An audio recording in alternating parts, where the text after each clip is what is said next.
You know, Vici had a fantastic day in the drafting booth as they managed to get their way all the way into this lower bracket final. It always felt like they had the upper hand in the draft, and it feels the same. This will enable Storm Spirit when he wants to rotate.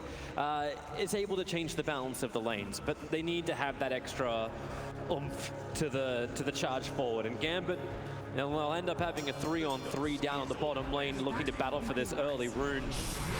And already disruption, Thunderstrike damage, but the stun damage is all on top of Tuskar. Excess Vampire, he's in really, really deep. They're trying to battle it towards Eurus, but Vampire just cannot sustain through this.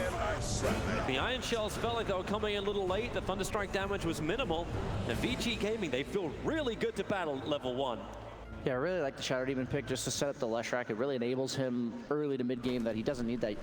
He can maybe go for a greedier build, maybe a Bloodstone, maybe the Boots of Travel. He doesn't need a Yule Scepter necessarily to get these kills, but Gambit looking to apply the pressure in the laning stage. But with the Darkseer, I just don't believe in it. I don't feel that you can pressure a carry like a ranged hero, especially from these two supports. PK still living life on the edge. He already burned the south before, so Ori making life a living hell for this Storm Spirit. One thing I really like the Shadow Demon for as well, mid lane. Vortex, he's trying to drag it back in range of the tower. That's a lot of extra damage. A Fairy Fire from Ori, GPK, the damage, the range. It's all been TA this tournament. And look at Gaiden, thank you. Oh, wow. Couldn't get any better for the Gambit mid. That's like the worst feeling when you dive mid and you're like, at least the guy spent all of his health and mana to kill me. Oh, Shashlo. This is what you get your revenge if you're Vici Gaming. PYW he was staying pretty much on top. Can utilize the Darkseer even if he's low level to maybe open up the space for him to come back. Because even though this Darkseer is an enabler, he still needs farm of his own. This hero needs the team fight items, the pipes, the greaves, the sustain items that allow him to actually survive. Get Naga in the jungle, leave Darkseer up on top. Yeah, you'll take that if you can. Shashlo in trouble once again. Eurus lining up for the stun, and this will be a very easy split earth and a kill onto the Darkseer for Vici Gaming. Has been killed.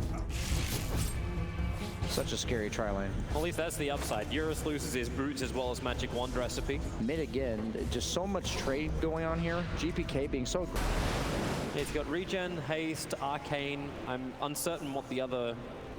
I think that's already good enough, even if the fourth one wasn't very good. Well, Dream's walking up towards Eurus. He just TP'd over towards the Shrine, begins his TP out. SC Disruption will be in time. And Naga in a world of hurt. I don't think Vakuri wants to come in either. Bringing in some clarity. I don't know. Dream was in Fairyland. Arcane Rune Storm. Storm Spirit, yep, bottom lane, working with Shashlo. Keep those Iron Shells up. And DY will at least be the rebuttal, but your #1 net worth from Gambit. Trading off for a tree. And Leshrac with 4 points in Edict, he's just going to force the tower. Yang will keep the creep wave back, and you're seeing FNG wasting a little bit of the time of the Edict. And they're going to have to fortify as well. Keeps the creep wave alive on bottom lane. But Gambit do not push as fast as Vici. Yeah, they also have the living armor to stall it out. As long as you don't get these towers full to 0, this tree for being able to remove the surge. He's looking towards FNG. The tree line just respawned, so Eurus has to go around, and FNG, well, there you go. Yule Scepter, Storm Spirit, if you're going to save him, now's the time to jump. Long jump forward. He's going to go a long way. FNG at least able to get the ulti down in time as well as the wall. So Eurus can't go anywhere. A big kill for GPK. And with that, he was 1 level behind the TA, now he's 1 level in front. Dream's TP out, successful. Just force it. I wasn't sure if he's going to be able to kill him. Shadow Demon, one of those few heroes that can, from the support role, surprisingly almost solo kill cores if they're caught out without TPs. But right after the disruption, he knows to get out. And then the efficiency play. TP back to the Shrine, working with GPK. They both go back up to full health and almost full bottle as well. Disruptor TPing in. Even nicer. Shashlo, is he gonna? Yeah, they're wrapping around. Surge is available, but Overgrowth being committed. Is there an offlaner that asks to play this hero? Do you want to have this be your game? My control might. Yeah, maybe. With Universe, yeah. It's been every game that I've watched Darkseer, their laning stage. I hope he's able to come back to the enabling of his other cores who are having pretty good starts, but... No one's showing themselves. In fact, it's just going to be top lane. Goodbye, Darkseer. No, search, no, purge, TP out. No, disruption's already been used, but the damage output arrives with Purification and Edict going to work. Really good awareness by Yang, knowing that in case the rest of Gambit was top there, that he shows up to that fight. Yeah, it actually ends up being the offensive Purification that gets them the kill, but he knew that Gambit was missing, and that's something as a core it's really important to make sure that if the opponent is missing, you're prepared for whatever they are doing. So if your team's going to make a play, if you're alone, they might just kill you, or they could turn the fight against the rest of your team. I really like those kind of plays from these team fight offlaners like the Omni Knight. They are smoked up though. Vici making something happen again, at least looking to do so. Maybe setting up a kill into Roche. But they're also aware the Invis ring got taken by excess vampires. They have to be a little bit more elusive with their pathing to get up. Yep, before the Naga Siren Sleep is up. 60-second cooldown on that. Desolator on TA. Dire do have a scan available. This was all set up by that 15-minute smoke. That's exactly what they were going for. Really well played by Vici, playing their lineup to perfection so far, up by 5,000 net worth. That was the real concern for me. We've seen some big throws at the Roche pit. They got the Darkseer. Yulsep just going to catch him. Pick him up, throw him down, stun him up, kill him off. Oh, and he has another shawl on Leshrac. That's so valiant. His overgrowth goes on cooldown, forced to commit it, but you'll take it. And he's going to have the Kaya in full if he wants it. Oh, working your way to force Diffusal for Dream. Your Orchid is almost up to GPK, but DY roots him up. Storm hates this kind of stuff, especially when Yulscepter, they've got to hit this perfect stuff. Maybe a little late. No, perfect timing. Shufflo back, creates more space. Yulscepter, up we go again. He sees the ball landing away. Up and TPing. GPK will get away to safety. Shashlo, is he going to be the sacrificial lamb? Into the trees himself, begins his own TP. A stun up, be blind from Eurus. A little too late. Yeah, Yules was on cooldown. Overall, GPK, all of the Gambit side, getting out scotch-free there, you know, that could have been a potential disaster. If they get 1 or 2 crucial kills on the side of Vici, they're going high ground. They do so much damage. The Lesh, the Deso on the TA. He's actually going for an Orchid on Ori, so I like that a lot. Whenever you get the... Still, Blink Dagger almost up on Tusk. Vici will go for their own smoke. Bloodthorn, they're not that far ahead. Orchid is already ready to be properly revealed by the TA. Leshrac having the full Bloodstone completed too. Dire Observe Ward. Oh, Leshrac, smoke's gonna break. Very quick on the glimpse, making sure the Eurus cannot get that stun. FNG doesn't want to die. It just sets back his Aghanim Scepter. Shards fly forward, but Vici have already closed the distance. Maelstrike will connect. He buys the Staff of Wizardry. He's saving some of his money.